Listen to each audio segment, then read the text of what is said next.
ఎంత ఎత్తుకు ఎదిగినా సామాన్యుడి బాధలను తెలుసుకోలేకపోయామంటే అది ఎదగడం కాదు, దిగజారడం అనే సందేశాన్ని స్పష్టంగా ఆయన ఇచ్చారు. మనిషికి గుర్తింపు ధనము కుర్చీతో రాదు, అది మనస్సుతో ముడిపడి ఉంటుంది. సన్యాసి మనసు ముందు సర్వ సంపదలు నిర్వికారం అవుతాయి అని చెప్పాడు ఆయన. మనం చూస్తున్నాం కూడా పరిస్థితి. ఒకప్పుడు క్యారెక్టర్, క్యాలిబర్, కెపాసిటీ, కాండక్ట్ని బట్టి ప్రజలు ఓటేసేవాడు, గెలిపించేవాడు. Character, calibre, capacity, conduct 4. ఈ 4 స్థానంలో కొత్త సీల్ తెచ్చారు కొత్త రాజకీయ నాయకులు. ఏంటంటే క్యాస్ట్, క్రిమినాలిటీ, క్యాష్, ఆ తర్వాత కమ్యూనిటీ. ఆ సీలు ఈ సీలు వచ్చాయి. రాజకీయ పార్టీలు పెట్టారు. పేరుతో పేరుతో రాజకీయ పార్టీలు పెట్టుకోరు, కొరవ పేరుతో రాజకీయం చేశారు.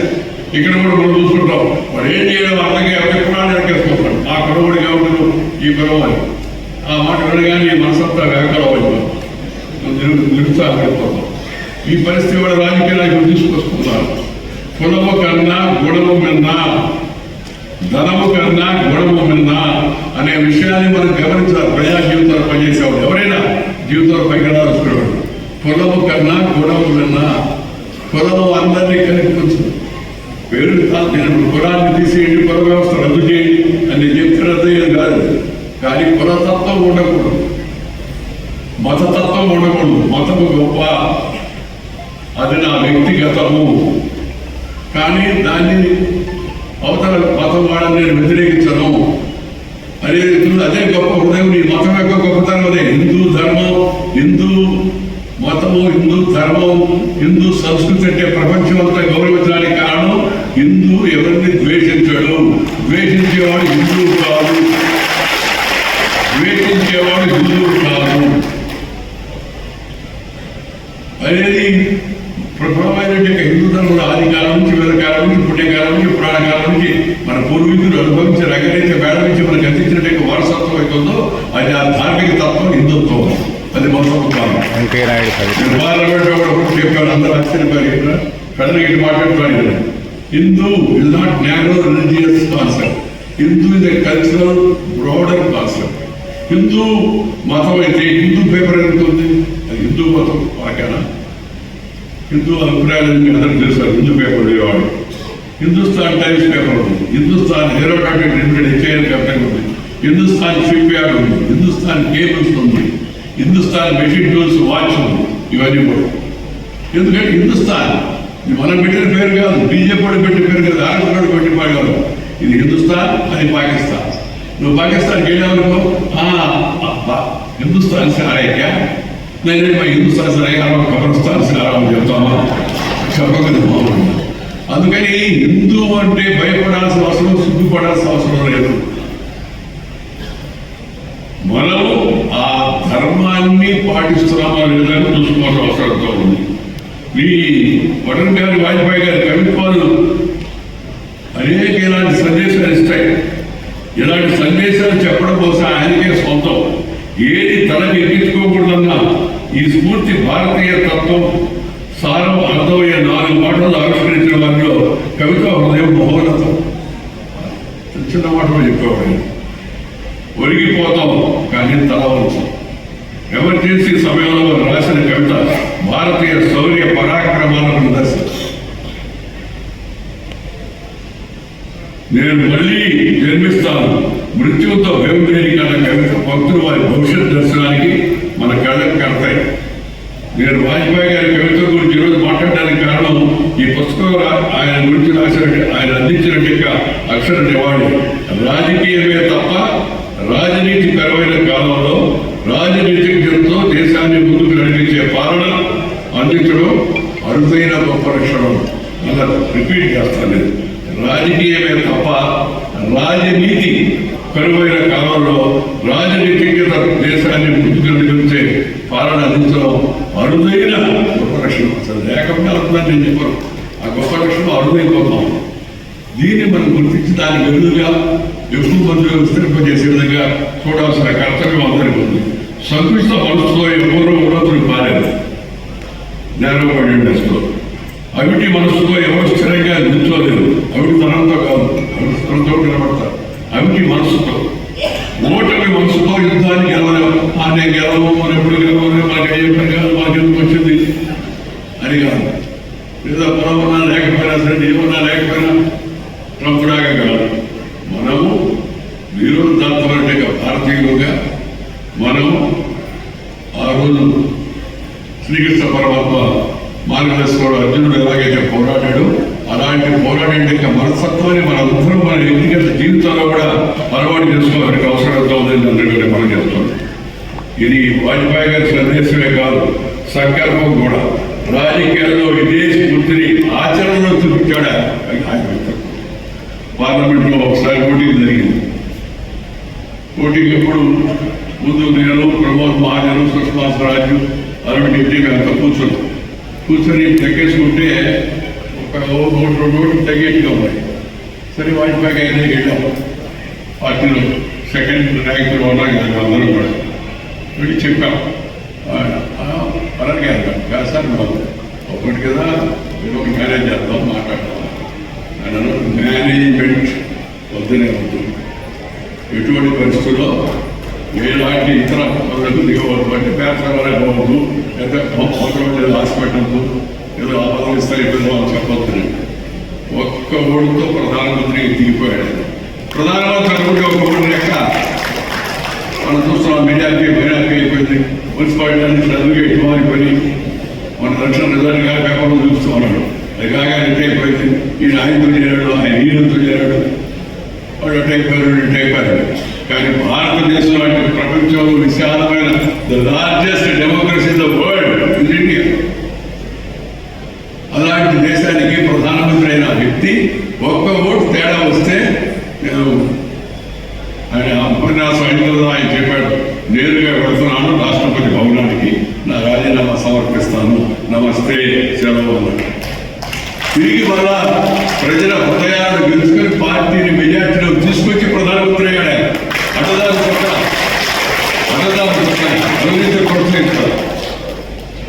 అది మనకి వారి జీవితాన్ని మనం చూసుకోవడానికి స్ఫూర్తి అని చెప్పిన సందర్భంగా మీకు మనం చెప్తున్నాను. వాజ్పేయి గారి వ్యక్తిత్వాన్ని, ఆదర్శనీయ జీవితాన్ని భవిష్యత్ తరాలకు అందజేసే ప్రయత్నాలు, ఇలాంటి పుస్తకాలు, ఇలాంటి కవిత్వాలు ఇవి చాలా అవసరం. వాజ్పేయి గారే కాదు, మనం నచ్చిన, మనం మెచ్చిన నాయకులు అవుతున్నారో వాళ్ళ యొక్క జీవితాలలో స్ఫూర్తిని, ఒక సుభాష్ చంద్రబోస్, ఒక సర్దార్ వల్లభాయ్ పటేల్, ఒక స్వామి వివేకానందులు, మనం ఒక స్వామి రామానంద తీర్థ, మనం అలాంటి వాళ్ళ యొక్క మహనీయుల యొక్క జీవితాలను తెలియజెప్పాల్సిన అవసరం ఉంది. ఎందుకంటే మధ్యలో మనం విదేశ ఆక్రమణకు లోబడి మనం సామ్రాజ్యవాదానికి బలైపోయి ఇంగ్లీష్ వాడు పరిపాలన ఉండిపోయి, ఆ ఇంగ్లీష్ వాడు వాడంతా గొప్పని, అన్నంత పరిమాణం వాళ్ళని రాబర్ట్ క్లైవ్ ది గ్రేట్ అని, అలెగ్జాండర్ ది గ్రేట్ అని. అలెగ్జాండర్ ది గ్రేట్ ఎవరి గ్రేట్ అయినా, రాబర్ట్ క్లైవ్ ది గ్రేట్ ఎవరి గ్రేట్? మన దేశంపై వేరే దేశాలపై పడి ఆ దేశాలను దోచుకోవడం అది గొప్పతనం అవుతుందా? అది సామ్రాజ్యవాదం. మొన్న ఆయన కూడా అంటున్నాడు, ట్రంప్ గారు కూడా, నాకు మనసు పడింది, ఎవరన్నా పెళ్లిగారు అంటారు, నాకు అమ్మాయి మనసుగా ఉంది, చేసుకోవచ్చు అని పెద్దవాడు అడుగుతారు. ఆయన అడిగా నా మనసు పడింది వెనిసిలాడి మీద, నా మనసు పడింది వెనుజులా మీద, వెనుజులా తీసుకున్నాను, అది కూడా తీసుకుంటారు. సామ్రాజ్యవాద లక్షణాలు, సామ్రాజ్యవాద లక్షణాలు. నాకు వ్యక్తిగతంగా అమెరికా అంటే గౌరవం నాకు, ఎందుకంటే అమెరికా ఒక ప్రజాస్వామ్య దేశం, పురాతన ప్రజాస్వామ్య దేశం, మనకు దేశంతో స్నేహంగా ఉండేది. కానీ అమెరికా అధ్యక్షుడు ఆయన ఏం మాట్లాడుతున్నాడు ఆయన తెలవడం, ఎప్పుడేం మాట్లాడుతున్నాడు. అప్పుడు ఇండియా ఇది గ్రేట్ ఎకానమీ అన్నాడు. అందరూ ఆశ్చర్యపోయారు. ఇది ట్రంప్ స్టేట్మెంట్ అని మన సెకండ్ టైం చూస్తే అదే చెప్పాడు. ఎలక్ట్రానిక్ మీడియాలో కూడా వచ్చింది, ఇండియా ఇది గ్రేట్ ఎకానమీ. మోడీ గారు మాట్లాడుతూ తెలుసుగా, అనవసరంగా మాట్లాడారు. అందరూ అనుకున్నారు ఏదైనా మోడీ గారు ట్రంప్ గారు భయపడ్డా, ఏమి మాట్లాడలేదు, రోజు విమర్శించారు. అపరిపక్వంగా విమర్శిస్తుంటారు మీరు పేరు చెప్పాలి కొంతమంది నాయకులు. తర్వాత 3వ రోజు ఇంటర్నేషనల్ మానిటరీ ఫండ్, అంతర్జాతీయ ద్రవ్యనిధి సంస్థ, అది అలాంటి ప్రపంచంలో ఒక ప్రకటన విడుదల చేశారు. ఏమనంటే ప్రపంచంలో కన్నా అతి వేగంగా ముందుకు వెళుతున్న ఆర్థిక వ్యవస్థ భారతదేశము, ఇండియా. వాళ్ళ భాషలో చెప్పారు, Bharat is the fastest growing economy అని చెప్పారు. సమాధానం ఇస్తుంది కదా, చెప్పాల్సిన అవసరం లేదు. మన సమాధానం చెప్పాల్సిన అవసరం లేదు. మనము ప్రపంచంలో ఒకప్పుడు విశ్వగురు, మనం నలంద, తక్షశిల, విక్రమశిల విద్యాలయాలకి ప్రపంచం నుంచి ఎంతో చదివేవాడు. రాయలసీమలో రాయలవారి కాలంలో రతనాలు రాళ్ళుగా మోసి అమ్మారని చెప్పారు మన పాటలు. మన కాకతీయుల సామ్రాజ్యం, మన శాతవాహనుల సామ్రాజ్యం, మన పూర్వీకులు చేసినటువంటి త్యాగాలు, గొప్పతనాలు ఎన్నో మనం వాటి గురించుకుంటూ ఉన్నాం. ఇంకా నా సంవత్సరం తెలుసుకోవాలి. మన చరిత్రలో ఇవి రాయాల రాబోతు ప్రైము, ఆయన అలెగ్జాండర్ ది గ్రేటు, లేకపోతే ఆయన డ్యూకు, ఆయన వాళ్ళది రాజ్యం. వాళ్ళు రాజ్యాన్ని స్వాధీనం చేసుకోవడం కాకుండా మన మనసును కూడా స్వాధీనం చేసుకునేందుకు మన ఆలోచన చెడగొట్టేందుకు ప్రయత్నం చేశారు. కొంతమంది ఇప్పటికి కూడా ఆ జబ్బుతో బాధపడుతున్నారు. ఇంగ్లీష్ వాడు పోయినప్పుడు మనమే గ్రేట్ అనుకుంటారు. మన దేశం యొక్క గొప్పతనాన్ని మర్చిపోయి మన అందుకే మనకు న్యూ ఎడ్యుకేషన్ పాలసీ వచ్చింది కొత్తగా. విద్యా విధానం జరిగినట్టుగా ప్రపంచానికి తెలియజెప్పాలి భారతదేశం గొప్పతనం. మనం ప్రపంచంలో కన్నా ఆ రోజుల్లో జీడిపిలో 4% జీడిపి, ప్రపంచం యొక్క జీడిపి 4% ఇండియా అని చెప్పని మనకి శాస్త్రజ్ఞులు చెబుతున్నారు. అందువల్ల మనం అయితే మనం ఎప్పుడు ఎవరి పేరు దండయాత్ర చేయలేదు. చిన్న చిన్న దేశాలు ట్యామ్, డిక్ అండ్ హ్యారీ ఇంగ్లీష్లో చెప్పాలంటే పోర్చుగీస్ కూడా మన దండయాత్ర చేసి యువవాన్ని స్వాధీనం పట్టుకొని మనకి స్వతంత్రం వచ్చినా వదిలిపెట్టేవాళ్ళు సభలు. దానికోసం మన పోరాటం చేయాల్సి వచ్చింది. జగన్నాథ్ జోషి, ఎస్ఎం జోషి, ఎన్జి గోరే, అనేక మంది నాయకులు వాళ్ళు పేరు అంతా కూడా పోరాటం చేస్తే రావాలి. మనం ఎప్పుడు ఏ దేశం పేరు దండయాత్ర లేదు. ఎందుకంటే ఈ దేశం, ఈ జాతి, ఈ హిందూ ధర్మం, ఈ భారతీయ తత్వం సామ్రాజ్యవాదాన్ని అంగీకరించదు.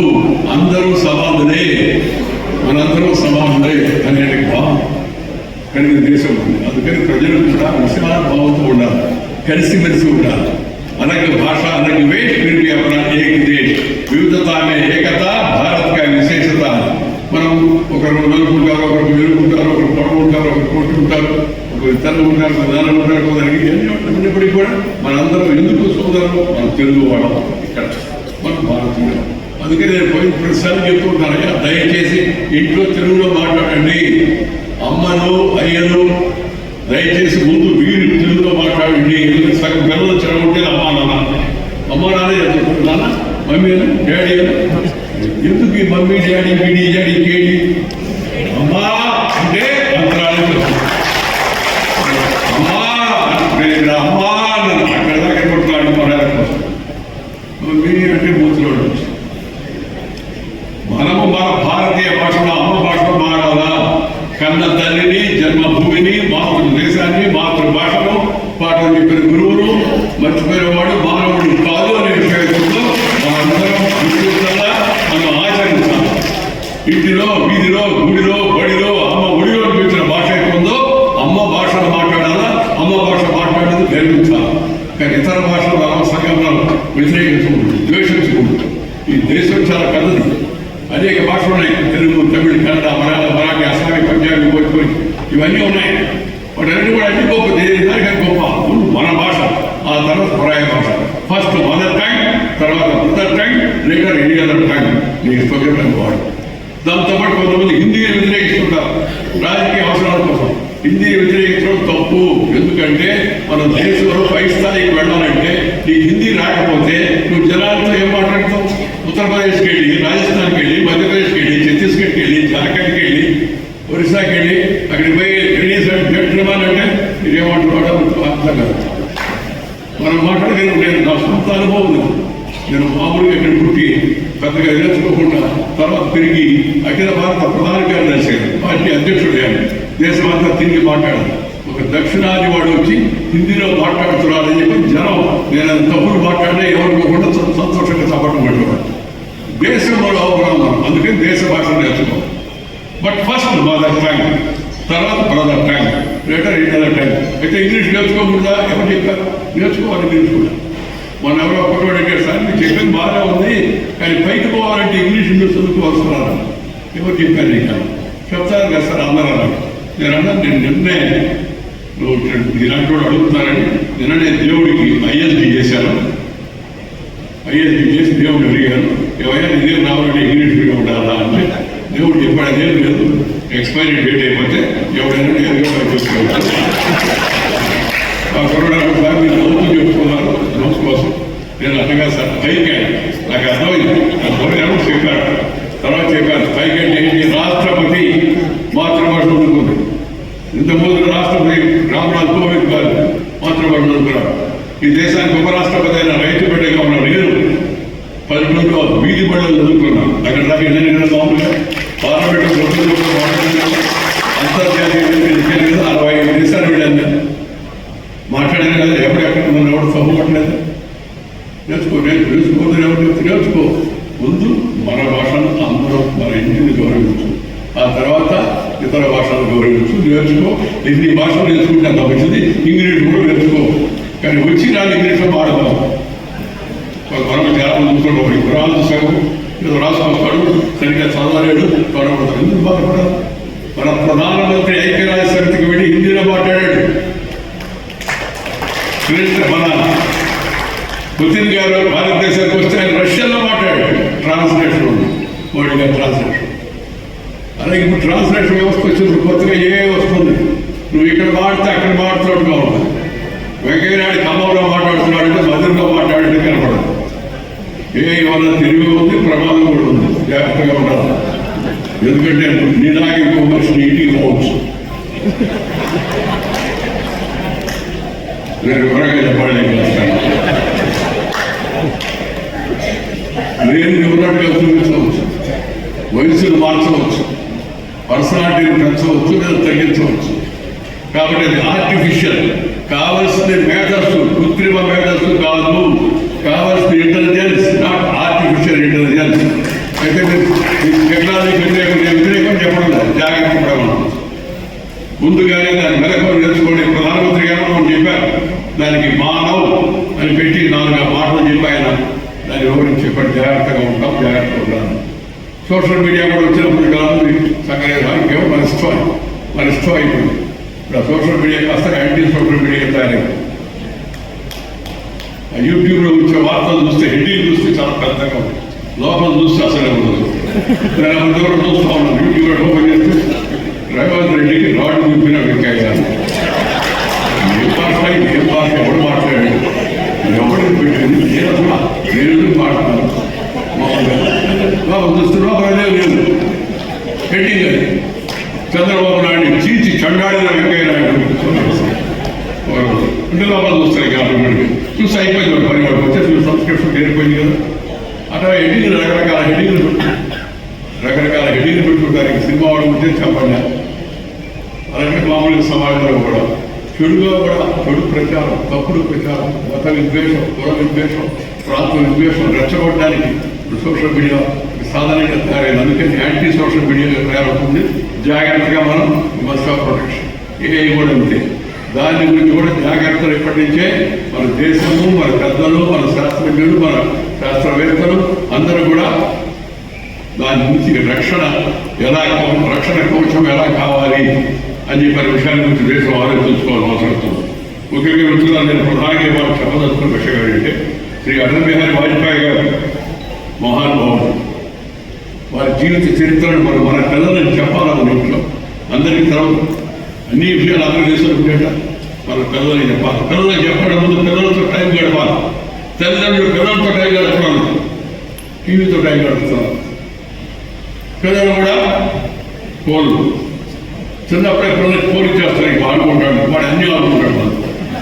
ఆ తర్వాత జీవితంతో ఆడుకుంటారు. ఆ ఫోన్లు ఇవేస్తున్నారో వాటిని లిమిటెడ్గా పర్పస్ఫుల్గా వాడాలి.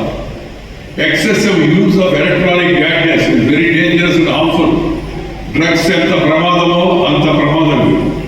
కాబట్టి ఈ డ్రగ్స్ అది extra electronic gadgets, extra TV time ఇవన్నీ కూడా మన పిల్లలు ఎంకరేజ్ చేయకూడదు. ఉదయాన్నే చేయడం, పనులు చూసుకోవడం, కాస్త వ్యాయామం చేయడం, వ్యాయామం చేసి అలవాటు చేయాలి పిల్లలందరికీ. యోగా మన జీవితంలో భాగం కావాలి. యోగి నాకు ఇప్పుడు అడిగాడు నన్ను సార్, యోగా చేస్తే ఏమవుతాను సార్, నేను యోగుడు అవుతాను అని చెప్పాను. యోగా చేస్తే ఏమవుతుందో నాకు అన్నాడు, యోగుడు అవుతాను అని చెప్పాను. యోగా మంచిదే కానీ సరే యోగా అంటే సూర్య నమస్కారం నాకు అర్థమైంది. ఈ సూర్య నమస్కారం చేయడం కష్టమైతే చంద్ర నమస్కారం చేసుకోవాలి. అది కాదు సార్, యోగా మోడీ అన్నాడు. Yoga is not for because of Modi, it is for your body. Do yoga, యోగుడు అవుతావు, శరీరం మంచి శక్తివంతంగా తయారు. మంచి పచ్చలో చేసిన భారతీయ భోజనం తినేట్టుగా మన పిల్లలు కూడా తయారు చేయాలి. It's very important. నేను taken up this as a mission. Junk food తినకూడదు. డాక్టర్ నాగేశ్వర రెడ్డి గారు ఉన్నారు, ఆయన చెప్పండి జంక్ ఫుడ్ స్టాల్స్ అసలు స్కూల్ దగ్గర అలవ కూడా చేయకూడదు, బ్యాన్ చేయాలని చెప్పాడు. జంక్ ఫుడ్ నేను ఆ మాట చెప్తాను కొనుడు సార్, ఇన్స్టెంట్ ఫుడ్ సార్. మనం ఆర్డర్ చేస్తే టొమాటో ఉంది కదా, దాన్ని ఆర్డర్ చేస్తే వెంటనే వచ్చేస్తుంది. Food cannot be instant. Food cannot be instant. Instant food means constant disease అనే విషయాన్ని అర్థం చేసుకోవాలని చెప్పారు. పచ్చనము చేసిన భోజనం చేయాలి. మనకి బోర్డు అన్ని మన పెద్దలు చూపించిన మార్గాలు ఉన్నాయి. మన పెసలు, మన విలువలు, మన జీలకర్ర, మన ధనియాలు, మన ఆవాలు, మన లవంగ, మన చెక్క, దాంతోపాటు మన సజ్జలు, మన కొర్రలు, మన జొన్నలు, మన రాగులు, అద్భుతమైన చెక్క. వాటిలో మిల్లెట్స్లో పవర్ ఉంది. ఆ పవర్ని మనం అర్థం చేసుకోవాలి. శక్తివంతమైన భోజనం తినాలి. తెల్లగా పాలిష్ పూర్తిగా చూసి ఆ బియ్యం పై ఉండే పోషకాలను తొలగించి తెల్లగా పక్క పంచదాగా గుడ్డంటే తెల్లగా ఉంది, బాగానే ఉంది. కానీ బియ్యం తెల్లగా ఉంటే దాని లోపల ఏముండదు. మహా ఉంటే షుగర్ ఉండదు తినంతవరకు మాత్రమే. కాబట్టి దయచేసి పిల్లలకి అలవాటు మార్చండి. ధాన్యం తినవద్దు, బియ్యం తినవద్దు అని నేను చెప్పను. ఒరి రైతులు చాలా మంది ఉన్నారు. మీకంతా కాలువ కూడా ఉంది. పంచనం చేసేటప్పుడు చేసే విధంగా పంట వండుకొని, రెండవది దాంట్లో పోషకాన్ని తొలగించకుండా కాస్త ఆయిల్స్ తక్కువ పెట్టి మంచి బియ్యంతో భోజనం చేయాలా.